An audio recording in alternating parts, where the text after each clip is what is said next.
Hello दोस्तों, welcome, नमस्कार, स्वागत है आप सभी का हमारे वाईटी चैनल पर। दोस्तों आज हम बात करने वाले हैं 20 सितंबर से बनने वाली बहुत ही महत्वपूर्ण खबरों के बारे में जो आपके एग्जाम के लिए बहुत ही महत्वपूर्ण होने वाली हैं। तो दोस्तों वीडियो को शुरू से लेकर अंत तक जरूर देखिएगा।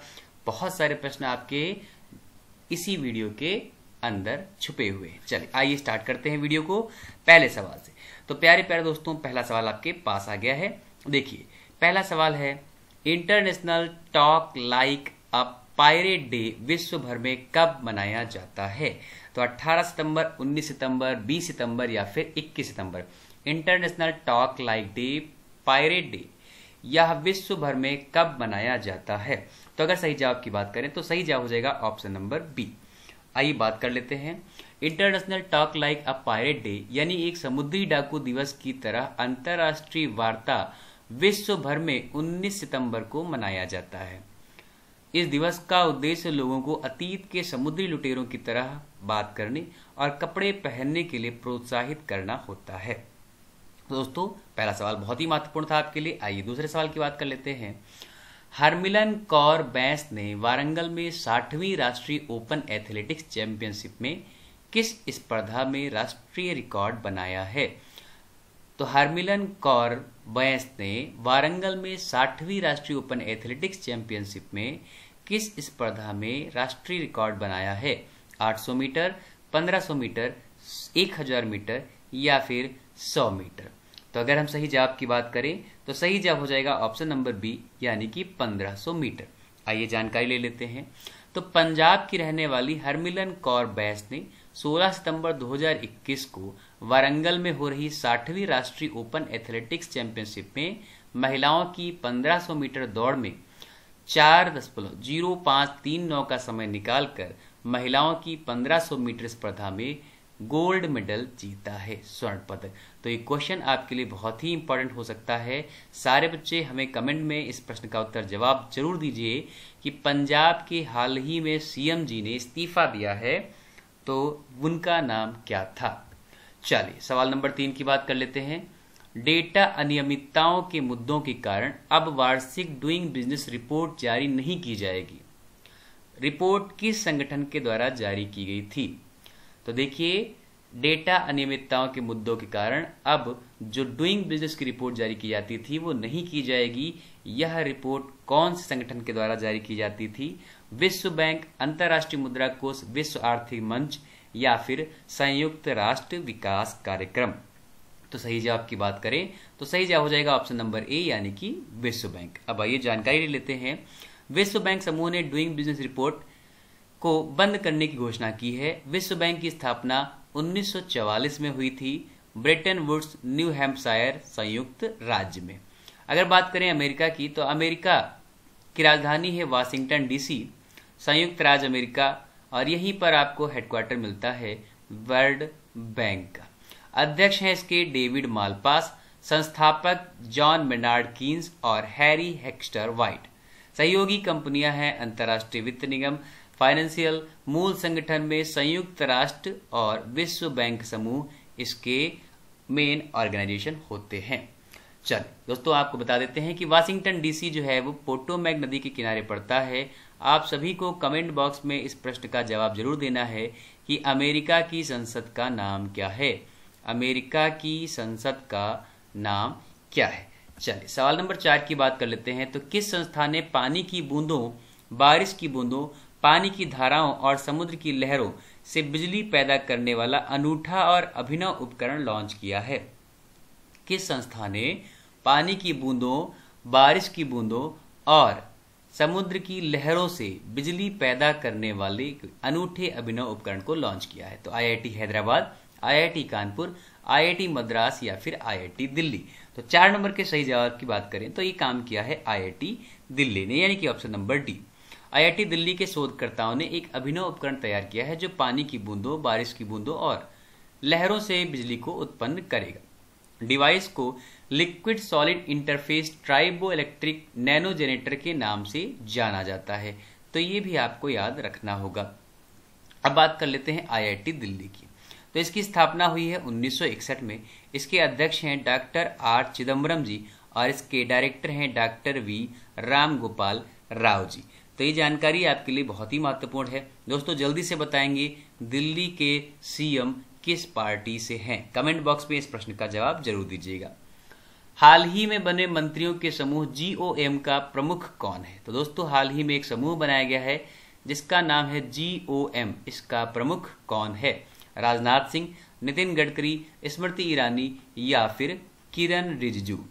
तो 5 नंबर के सही जवाब की अगर हम बात करें तो जवाब हो जाएगा हमारे राजनाथ सिंह। तो दोस्तों ये आपके राजनाथ सिंह है, इनके पास वर्तमान में डिफेंस मिनिस्ट्री है। केंद्र ने अनुसूचित जाति SC और जनजाति ST और OBC अल्पसंख्यक और महिलाओं के लिए इस GOM का गठन किया था और उनके कार्यान्वयन और प्रभावशीलता में सुधार करने के लिए उन्होंने GOM की अध्यक्षता की है और इसकी अध्यक्षता की है राजनाथ सिंह ने। चलिए आइए बात करते हैं 6 नंबर के सवाल की। तो NPCI ने QR आधारित भुगतान स्वीकृति को सक्षम करने के लिए भागीदारी की है। किसने की है? Liquid group, banking circle, high radius या फिर बिल ट्रस्ट? तो NPCI ने QR आधारित भुगतान स्वीकृति को सक्षम करने के लिए किसके साथ भागीदारी की है? Liquid group, banking circle, high radius या बिल ट्रस्ट? तो 6 नंबर के अगर सही जवाब की बात करें तो ऑप्शन ए यहां पर सही जवाब हो जाएगा, अर्थात लिक्विड ग्रुप। तो आइए जानकारी लेते हैं जरा सा कि NPCI इंटरनेशनल पेमेंट्स लिमिटेड ने लिक्विड ग्रुप PTI के साथ भागीदारी की है उत्तर एशिया और दक्षिण पूर्व एशिया के 10 बाजारों में UPI QR आधारित भुगतान स्वीकृति को सक्षम करने के लिए। अब NPCI की बात करें तो इसकी स्थापना हुई है 2008 में। मुख्यालय इसका पड़ता है मुंबई, महाराष्ट्र, भारत में।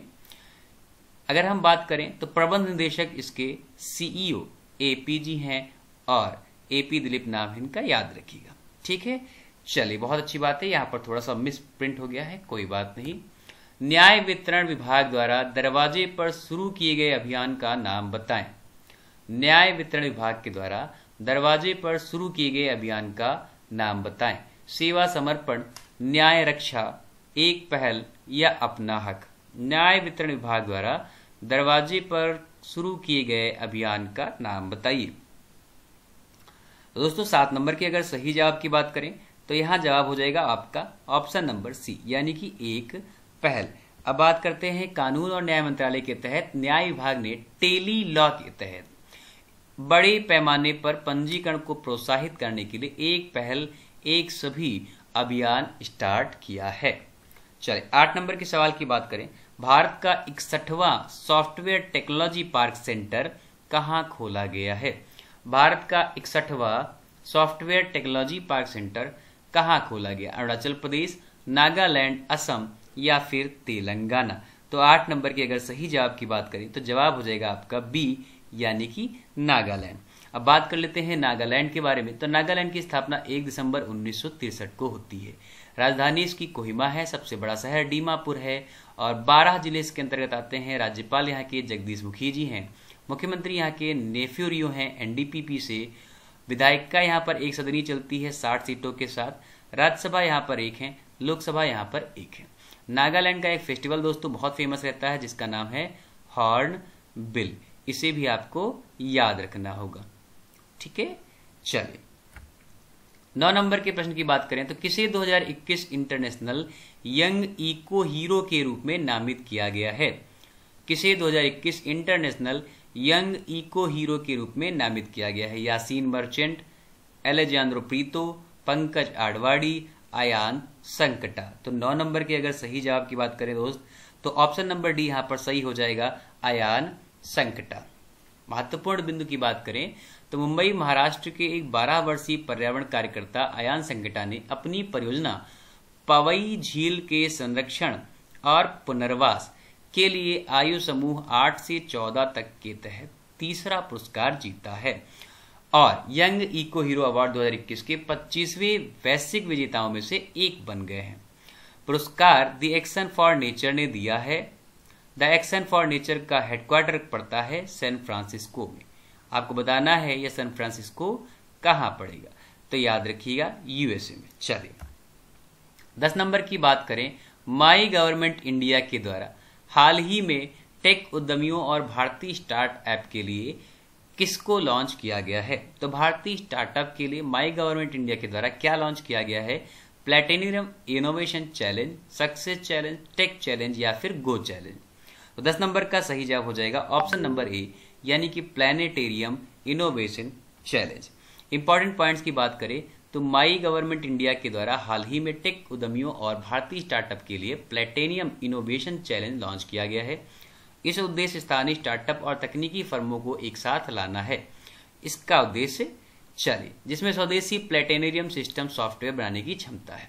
माई गवर्नमेंट इंडिया अगर बात करें तो यह भारत सरकार का एक पोर्टल है जिसका शुभारंभ 26 जुलाई 2014 को प्रधानमंत्री नरेंद्र मोदी जी के द्वारा किया गया था। चलिए 11 नंबर की बात कर लेते हैं। 11 नंबर महत्वपूर्ण प्रश्न है आपका, निम्नलिखित में से किस पोर्ट ट्रस्ट में स्वच्छता पखवाड़ा 2021 लॉन्च किया गया है? निम्नलिखित में से किस पोर्ट ट्रस्ट में स्वच्छता पखवाड़ा 2021 लॉन्च किया गया है? Delhi port trust, Mumbai port trust, Kolkata port trust या फिर कोचीन पोर्ट ट्रस्ट? तो 11 नंबर के अगर सही जवाब की बात करें तो ऑप्शन नंबर डी हमारा सही हो जाएगा, यानी कि कोचीन पोर्ट ट्रस्ट। केरल के कोचीन पोर्ट ट्रस्ट में स्वच्छता पखवाड़ा 2021 लॉन्च किया गया है। साथ ही बंदरगाह क्षेत्रों में श्रमदान सफाई गतिविधियां शुरू की गई हैं। यह पखवाड़ा अप्रैल 2016 में स्टार्ट किया गया था, जिसका उद्देश्य सभी सरकारी मंत्रालयों में स्वच्छता की बात करना और ध्यान केंद्रित करना था। याद रखिएगा दोस्तों, आपसे एक सवाल है, जल्दी से बताइएगा कि सर जी केरल में अभी हाल ही में तैरता हुआ एटीएम खोला गया है, यह किस जगह पर खोला गया है? चलिए सवाल नंबर 12 की बात करें तो निम्नलिखित में से किस अंतरिक्ष एजेंसी के द्वारा पुनः प्रयोज्य GSLV MK3 लॉन्च वाहन जल्द ही विकसित किए जाने की घोषणा की गई है? तो निम्नलिखित में से किस अंतरिक्ष एजेंसी के द्वारा GSLV MK3 को लॉन्च करने की बात की गई है? DRDO, इसरो, नासा या फिर रक्षा मंत्रालय? तो 12 नंबर के सही जवाब की बात करें तो ऑप्शन नंबर बी आपका सही हो जाएगा, यानी कि इसरो।